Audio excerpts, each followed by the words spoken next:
Saya kira kami yakinlah hakim akan mempertimbangkan dengan sebaik-baiknya semua hal yang sudah disajikan dalam persidangan ini.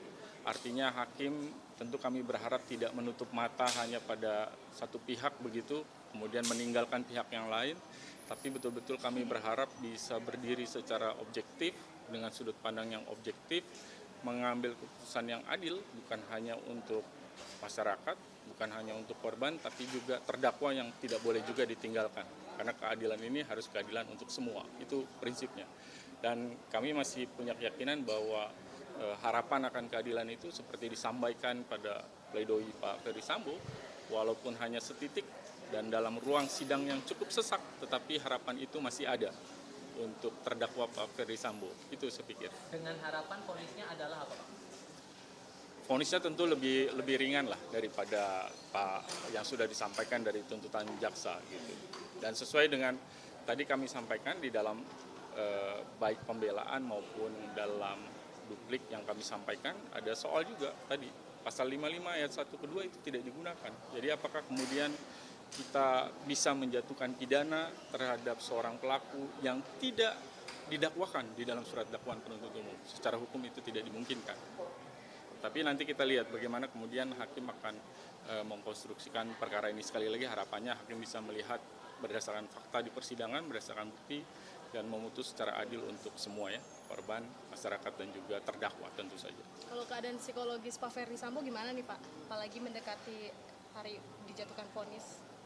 Ya kalau Pak Sambo, beliau kan sampai dengan awal itu betul-betul fokus ya pada persidangan ini, mengupayakan semaksimal mungkin yang bisa dilakukan dalam rangka mempertahankan hak-haknya dia sebagai terdakwa. Di bagian terakhir tentu apapun putusannya tentu harus siap menerima, dan saya pikir beliau juga sudah menyiapkan mentalnya begitu.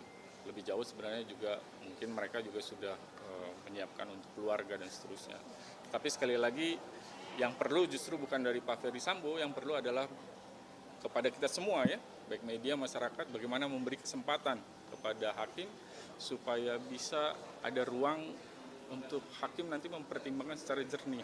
Jangan ada tekanan, jangan ada upaya untuk mempengaruhi, supaya betul-betul hakim bisa memutuskan secara adil. Sekali lagi, perkara ini perkara yang sangat serius dan menentukan nasib dan jalan kehidupan bagi seorang terdakwa, istrinya juga keluarganya. Itu yang kita mesti perhatikan, dan artinya marilah sama-sama sekali lagi kita beri kesempatan kepada hakim nanti untuk bisa menilai secara jernih dalam pertimbangan dan putusannya nanti.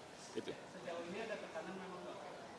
Saya tidak tahu, saya kan bilang mari kita sama-sama, jadi kita berharap marilah, ini mengajak ini kalau dibilang, mengajak supaya kita sama-sama memberikan ruang, karena ini bukan hanya soal untuk masyarakat, ada terdakwa juga yang mesti ditentukan perjalanan kehidupannya bagaimana, dia diancam dengan hukuman mati, itu ancaman yang sangat serius.